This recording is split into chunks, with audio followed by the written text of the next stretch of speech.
Good morning, everybody. At this time of the year, what the Met Office does comes into sharp focus. We depend on the Met Office for weather predictions, forecasts, for alerts, for tracking weather events. But for many people, how they get there is a mystery. People don't understand what goes in to creating a forecast or generating a forecast. What are the factors that the Met Office take into consideration in issuing a hurricane or a storm watch or warning? So, as part of our process, we're trying to demystify a lot of these things. It helps us if you understand what goes into the predictions so that you can better understand what each term means and have some confidence that is scientifically arrived at as opposed to that my office rolls the dice, which I'm sure that they don't. You don't roll the dice, right? I don't have good luck, sir. So we're going to take you through all the aspects of a Met forecast, the modeling, how the information is collected, how it is consolidated, how they arrive at the forecast, what goes into the decisions. You're free at the end of it to ask any questions that you want to ask of Sabu or any of his team because the press are our partners in this. It's important for us that you actually understand what is going on because sometimes we need you to be able to convey what we're saying accurately so that the messaging is clear, so that the right decisions can be taken by those who are listening to us and you to properly prepare themselves for any event. So, without any further ado, I'm going to turn it all over to Sabu. All right. First off, yes, I'm going to take you through the models that we have that we look at and the actual observations, and we're going to even show you the reconnaissance flight that's actually en route to Brett right now. But first, I think it's really important. We can start off with our homepage, our landing page, where a lot of persons, a lot of Barbadians go to, and to help them understand what they're looking at. From the first glance, this is impact-based forecasting that we're doing. We've been doing it since June 1st, 2021. And excess rainfall, wind, marine, severe thunderstorms. Let's focus on those alone right now because that's what we expect to be impacting us the next few days. 4 basic colors: green, yellow, orange, red. Green, everything good to go. Yellow, we want you to be aware. Hello, have a look. Something's probably going to happen. Have a look. Excess rainfall, yellow, be aware. Be aware. Have a look at that. Severe thunderstorms, be aware. I need to have a look at that. Now, when it goes orange, it's telling you, get ready. It's almost like a race, if you like. Get ready. Have a look on the wind and marine. Why? Tropical storm Brett is approaching the area, so the likelihood of wind impacts is there, and also that's going to affect the marine area. So if you click on that, then you can get more detailed information about where and when. Okay? Now, so like the minister alluded to, what goes into the forecast process? A lot. A lot. And so we look at a lot of numerical models and actual observations. Models is one thing, but how does the model initialize? Does it initialize the situation properly? Because if you put garbage in, you're going to get garbage out. And so that's one way for us to start weeding out which model might be right or wrong. So let's have a look at. So first off, I'm going to show you our nearshore marine model. How this works is a little complex in the background. Number one, it takes into consideration the bathymetry data around Barbados, really high resolution data, which was is meshed with I think data from GIBCO and also the Coastal Zone Management Unit, really high resolution bathymetry data around the island. That in conjunction with our own local high resolution weather model and wave, externally driven wave model, we then do simulation of the wave conditions around the entire island. Now this is coming into Thursday evening when Brett is closest to us.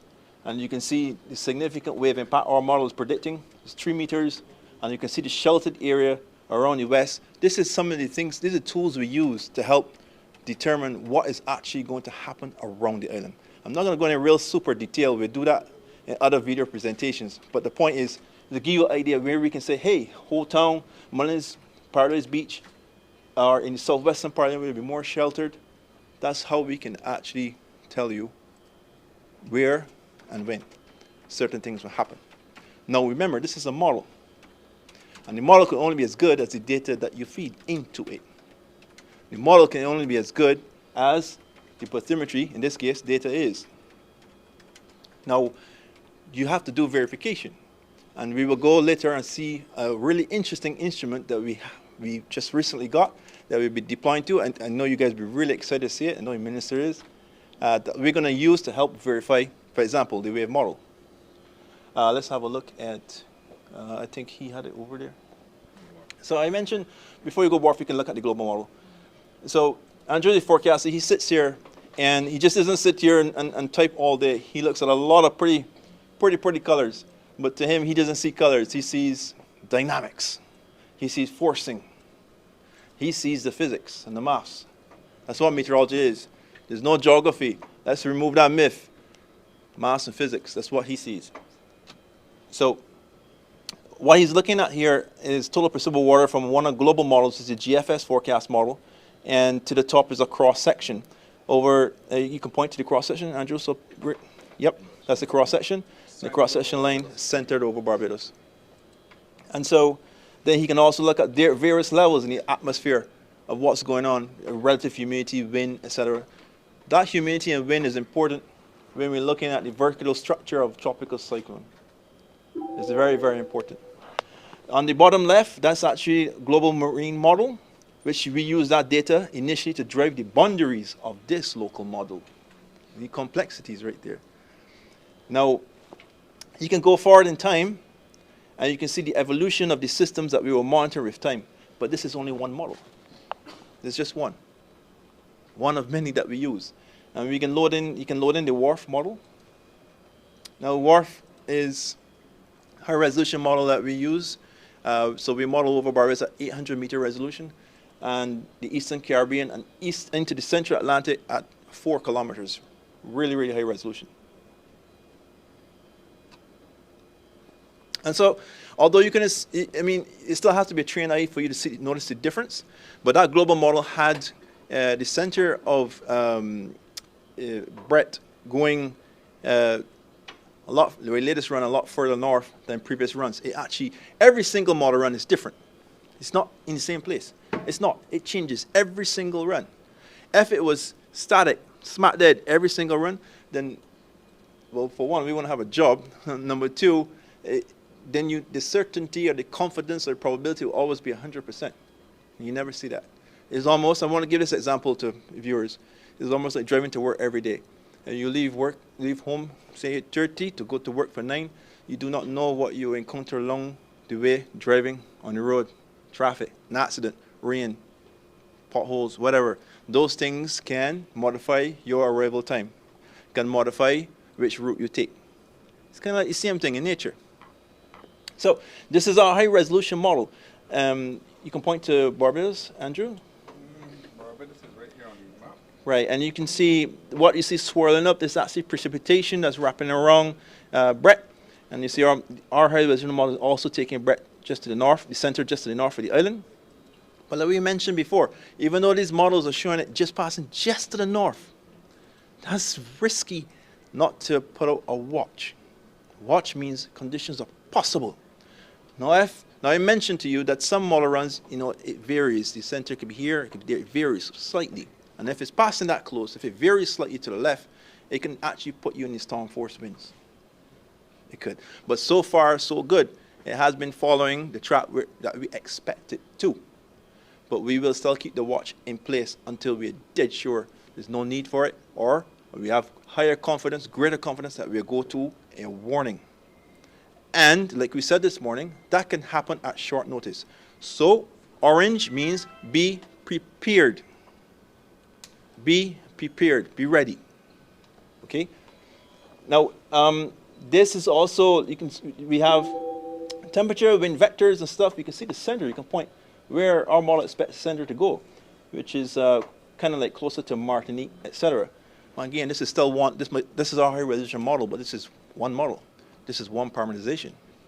There are many you can use, and you get different results. What some agencies do, they use what we call ensemble. You use a model and then you initialize it with different parameterization schemes, different dynamics, and you get an ensemble of it collectively, and it's completely different.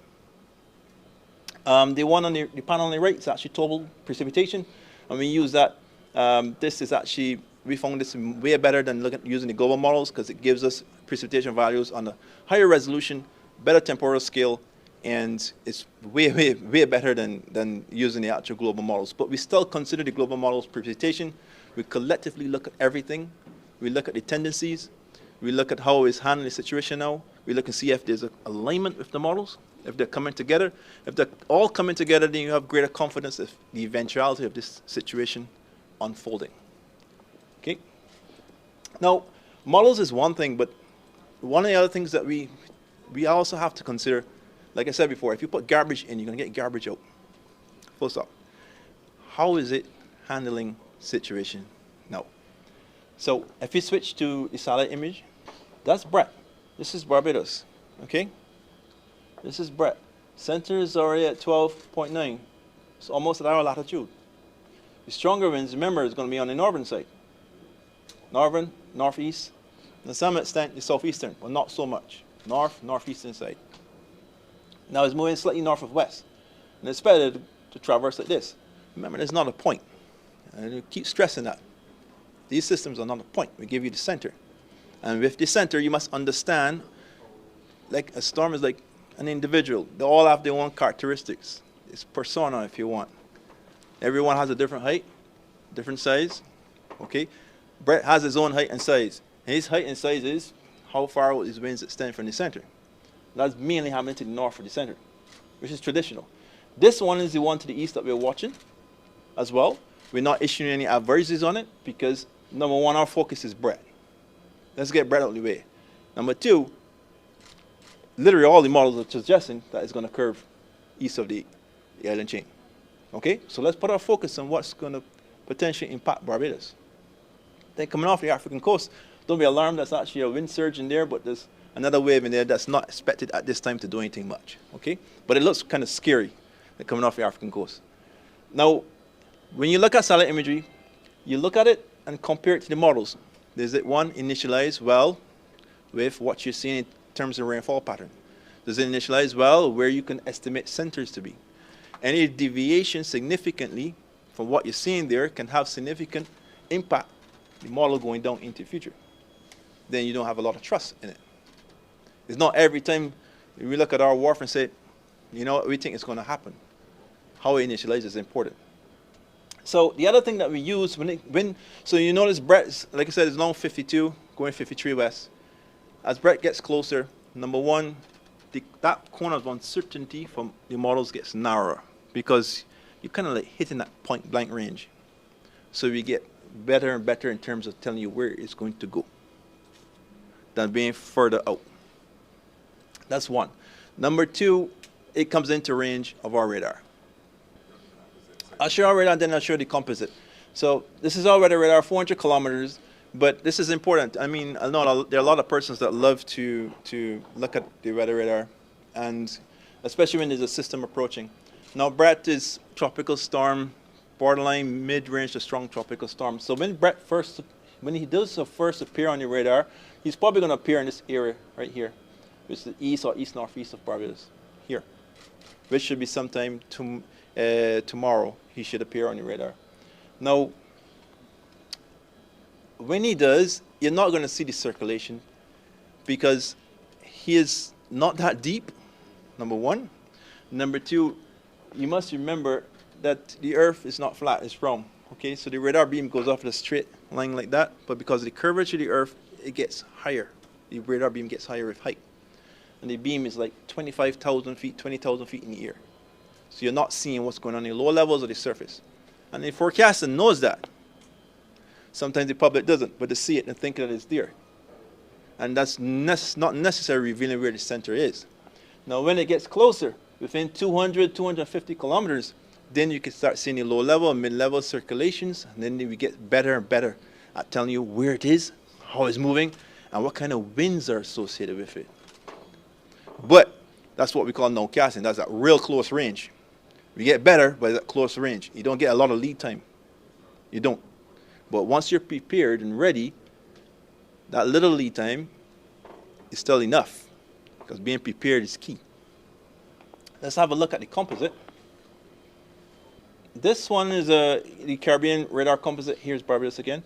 This is created here in Barbados Met Office. This was created back in 2013, if my memory serves me right, by moi. But afterwards, others have added to it, added background maps, added more design to it, and there's actually a release that's going to come after this is even going to be more awesome than this. But the point is, to show you some of the skills and tools that we got here.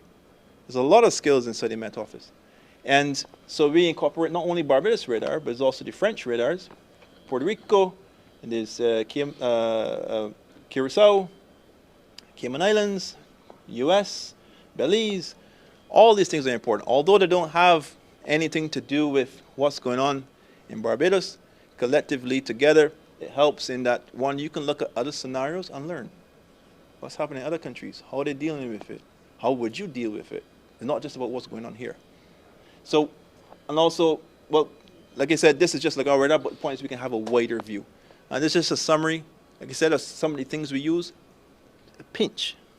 There are so much. And then we have to get that done in like 10 minutes. All of it. This is just a small subset of models. A lot more than this. But the point is, this is where it initialized from. You see, the closer you are, how tightly packed those track lines are. But you go further. Let's say if Barbados was here, or Barbados was here, where Jamaica is, you got one model suggesting it comes up here. The other said, no, it keeps south. And in this situation, you would say, well, okay, this is low probability, very low, that it's going to affect you. Low. If you're lying in here, there's a higher probability, because mostly models are suggesting it goes through here. I can tell you from experience, that's not always the case. There were situations where tropical cyclones define all of the models and actually curve with just one model. There are situations where tropical cyclones defied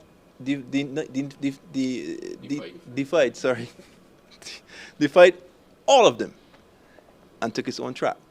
But most of the time we find that when those happening, that human forecast is still better than the machine. We use experience and what's going on, and we say, well, it's going to go that way, and it's still better than the machine. But it's still difficult, because if you want to go days in advance, it's then really difficult for human to do that alone. And we need the aid of the machine. So that's to give you a real idea of how it can be spread. But this is not bad here at the end. Most of them are still tightly clustered. But you can have a situation where it spreads out or fans out like that. And in the situation with Brett, it was that case when he was further to the east. It actually was fanning out like this. It has some models going through here, and some was curving all the way out here, well east of the island chain. And that where a lot of difficulty and uncertainty was existing before. But now it's more tightly packed. We can see literally all of them centered to the north. So numerical modeling, some. If it's statistical models, then it's using historical data. There are some statistical models that take in consideration. But most of these models are dynamical models. In other words, it uses current data, current observed data, or data from a previous model run, and mathematics, physics, to actually compute how things will evolve in time. Now, like the minister alluded to, yes, the sea surface temperatures are record highs right now. They are in the Atlantic. They are. And that's a lot of energy for tropical cyclones. It's a little bit of uncharted territory in the fact that we've never had temperatures this high in June before. One. Two, we're in El Nino phase. So what does that really mean? El Nino means we're not supposed to be a very active year. Not that you're not going to get any storms. You will. You will, and you will see hurricanes. But it's not supposed to be very active. But that's a lot of energy, and it has to be transported. And one way nature transports this energy is tropical storms, hurricanes. That's how it transports the energy from the equator up to the poles. And it has to do it. It may mean we may see more powerful hurricanes. It may mean we may see more of them. But we're already off the kicker already in the early part of the season. Like we alluded to in many times, Minister, in our meetings, come first June in our meetings, we always stress that the last 5-6 years, we've been seeing these systems forming earlier. This is Brett, witness. This is what's happening. And the fact that they're passing closer, within 50 and 100 kilometers of Barbados. All right, so the Hurricane Hunter has actually left already to investigate Brett. It's going to take about 2 or 3 hours in surveillance into the system. It left St. Croix, past Guadeloupe, and it's on its way. This is current location. Here's Barbados. And Brett is located much to the further to the east. Estimation probably about, say, Brian, about an hour and a half or so. Maybe the worst case 2, it should be within flying around Brett. What this is going to do depends on how it approaches Brett. It's going to do like an X to first try to locate the center. Once it locates the center, then they can obviously survey it to see where the strongest winds and how far those winds extend, especially in the north, northeast, and they're going to investigate the southeastern quadrant as well. If you were here a little later, you'll actually get to see that live. So we will know, along with the National Hurricane Center, exactly how far those maximum sustained winds extend from the center and how strong the system is and where the center is. Before this Hunter flies out, all estimations of the center and even the intensity was done via satellite imagery. There's nothing out there. Remember that keynote. There's nothing out there yet. So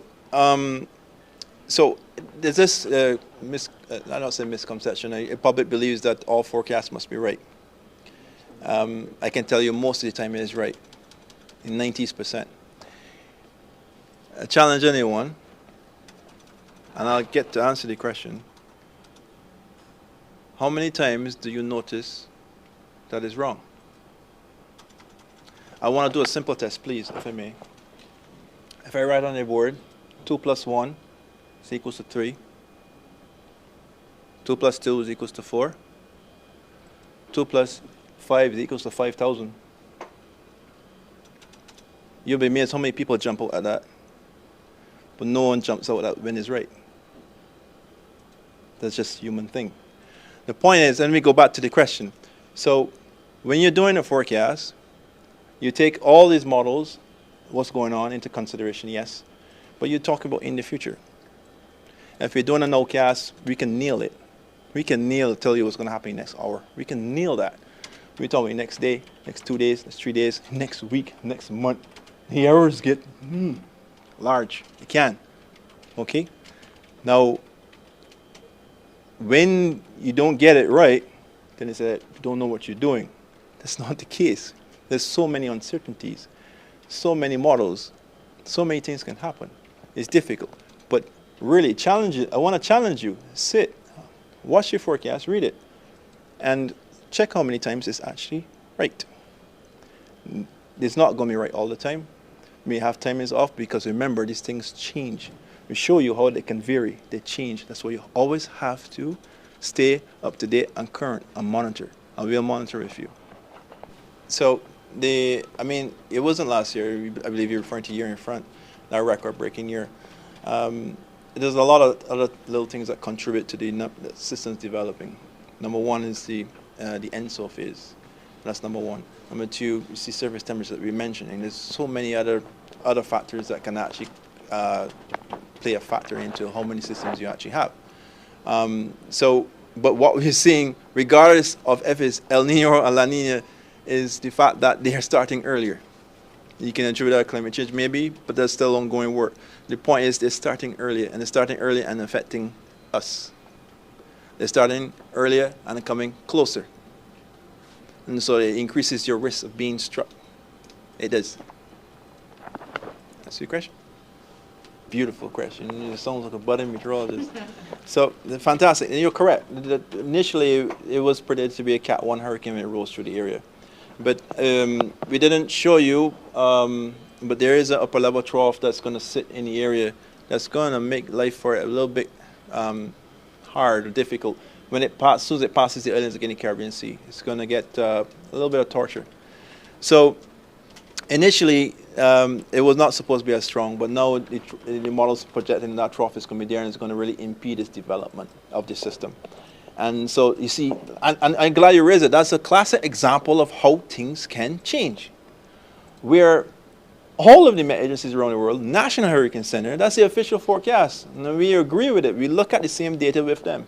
We collaborate, we talk. Every single time we're having conversations with the National Hurricane Center about what we see, and they let you have watches or warnings for Barbados, etc. Those conversations we exchange. And you witness these changes that happen. You witness the changes in track where it's supposed to go. That is not set in stone. It is not. And so you have to always stay up to date and current and understand what the watches and warnings mean and how you're supposed to react to that. That's key. And so by explaining to you, trying to explain to you what this uncertainty means and what the uncertainty is, then we hope that you'll be able to understand what your actions need to be in the eventuality that we escalate to a warning at short notice. The one thing that we don't want to do, because you mentioned the public saying we're wrong. I know in the past where we issue warnings and then things don't unfold, the public say, hey, you're wrong, it didn't happen, man. You don't want to overwarn, but you don't want to underwarn either. You want to help people to understand what they mean, what the watch means. Possibility, be ready. There's a difference between being ready and not being ready. The suppliers are going to be here next week, Monday, for 2 weeks. First start off is finish the assembly, put on the name of the Autonaut, and then that name is going to be a surprise. And then testing on the second week in the open waters with the Barbados Coast Guard. I must add the Coast Guard has been fantastic in giving the support, and we're going to be first taken out into open water, close proximity to Barbados to do some testing to ensure it functions right. And once that clears, then we're going to be pushing it off well to the east of Barbados in our exclusive economic zone, as far as I think it's 56 west. So situations where a storm like Brett or so is approaching, we can actually move, we can control it remotely and tell it where to go. We can move this vessel and go collect data and send it to us in virtually near real time. So it will be useful in conjunction with aircraft. It can even help the aircraft in the sense that it knows, give us an idea where the center may or may not be. And so it can help them with their planning operations, etc. And in conjunction with the National Hurricane Center too, because we can coordinate and communicate with them when we're looking at the models, and we say an area of interest where something might want to develop, we can move it into that particular area and collect the data, because remember, the models is only as good as what you feed into it. And so now you can actually feed it real data. So the other 3 should be here shortly, and then we have 4 for this, hopefully before the hurricane season finish in the Atlantic. Again, 2 different things, sorry. It's called an Autonaut, but the name that was going to be printed on here, I had to go through higher approval for it. So I'm going to leave that for the day when we burst the champagne on it, and it sets out to sea. Are you waiting for the other 3 as well? No, we're going to let this one. We're going to send it out. It's going to be a big, I can tell you, for those who are coming, because we're going to invite the media as well. It's going to be a big show. It's going to officially launch because we're going to tail it out with the Coast Guard out to the open water. And, as I said, out to the open water. So if anyone gets seasick, you may want to be ready for that. All right? But this is the first of its kind in the Caribbean, right? Well, I mean, during the Eureka project, they were here, along with sail drones, etc., and the Coast Guard has experience with them already. So this is not the first time they've been in the Caribbean, but it's the first time, as far as my knowledge, that the Met agency is actually controlling them and deploying them, and in the magnitude that we will be doing too. Right. So we kind of lead in it, leading the drive forward in data collection, analysis, and reporting. It's going to be. So this is the only one in the region? Or we're the first in the Eastern Caribbean to have these. I know that NOAA releases sail drones that they move all around to follow hurricanes, etc. But that will go where they want them to go, where they want them to station. But these will be in our control, and so we can put them where we want them to go. It's an independent data collection. Yes. All right. Okay. Durability and the lifespan? We've been testing a lot of these sail in Europe area because the manufacturers from Europe, and they can stay out to sea for minimum 3 months. You can probably go as far long as 6 months out to sea. They use solar panels to charge and stuff. And I must tell you, they actually avoid ships as well in shipping lanes. And there's also a tracker in here, like a black box. So if anyone has any bright ideas to hook it and tow it away, we will get you in a hurry. So just letting you know that. I know the minister loves this room because he likes to see us when we're making stuff. So believe it or not, so we don't have lab technicians. We have really high skilled officers, meteorologists and assistants, and every single one of them has like a special skill that they'll have and they love doing. And so the guys that work this lab are meteorologists, and they love making stuff. And I promote that. Ministry promotes that. The minister promotes that. That's fantastic. That's development. Our motto, pride in industry, is in our blood. Anyway, so what we have here is 3D printers. We actually make the parts for our automatic weather stations. Like, for example, this is a rain gauge, and we print them from just basic material or plastics. Andrew will tell you better. He knows this better than me. So we print the whole thing, and even this mechanism, which is called the tipping bucket. And so we also make these, print these as well, even the screws. And just to show you how it works, so we put that in there. And so when the rain falls and fills up one side, it tips, tips, tips, tips. All these, one tip is 0.2 of a millimeter. So when you get 100 millimeters, you guys can work out the math, how many times this tip. Okay. Now this one, we print this, we make this as well, this for the wind speed. This is really fantastic. Now, I think there was, this is also another design the guys worked on. I'm not sure, Andrew, I'll have to tell you what this was for. This was probably for a monitor, I think it was, Andrew? Yeah. He decided to print a monitor stand for a very small screen that we had. I think we were going to field our work in the lab, etc. We're on a goal for 100 weather stations. We're somewhere around 70 right now. We expect to have 100 or very close to 100 by the end of the year or so. This dense network has completely changed our view of what happens on the island in terms of temperature, rainfall, wind. It gives us a different understanding, opens our eyes to the realities of what's happening in community level. And that's what people want to know, what's happening in the community. So by the ability for us to make the weather stations, we can, number one, deploy rapidly. We can, number two, service and repair them quickly. And number three, most importantly, we cut costs. We cut the costs down. And that's a big thing nowadays, to keep the costs down. And they're really good. These stations talk with us near real time, all the time, and all over the island. Our department, I need to hear them say, wow. And they're not saying, wow, I must leave my job. And so in an effort to get that wow, this is one of the things that we're doing. And I can tell you, it does do a wow. We tested it with some school children, and every single one of them walked through the door said, wow. So this is just a digital display sphere, and we can be replacing that flat screen you saw on the wall with this, and now we'll be more like talking and showing you like a real world perspective how things look.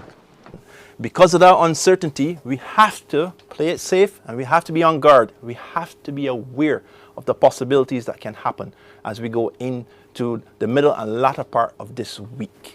All right, good afternoon to everyone, members of the media. Good afternoon, Barbadians. I think you would have just had a release from the Met Office indicating the position of Storm Brett. Barbadians over the last few days have been hearing a number of reports as it relates to the positioning of this particular system. I think everybody's aware that we are at the outset of the hurricane season, but we are also beginning, I think, to realize that climate change is very real. And in saying that, it means that we have to be prepared for any eventuality. I think this system, on its current trajectory, it has changed quite a bit over the course of the last 24, 48 hours, but on its current trajectory, the predictions are that it is likely to pass to the north of the island. With that, of course, Barbadians need to be prepared. We're not sending Barbadians into panic in any way whatsoever, but I think what we have to get a message over to everyone is that this is a very unpredictable season, and therefore we have to ensure that you do all of the things that are necessary to be prepared during this season, to ensure that all of the alerts that are being put out by the Met Office, that you're paying attention to it. At this point, it is a storm watch. at the appropriate time if it is necessary. Obviously, the Met Office will indicate that it has to be upgraded to a warning, and with that, of course, there will be other steps that will have to be taken. Barbadians need to be vigilant. They need to be listening to the radio to hear whether or not there's been a shift in any of the patterns related to this system. I have had the opportunity this morning to be present at the Met Office. Mr. Best has given us the opportunity with his team to be able to see the work that is taking place here at the Met Office.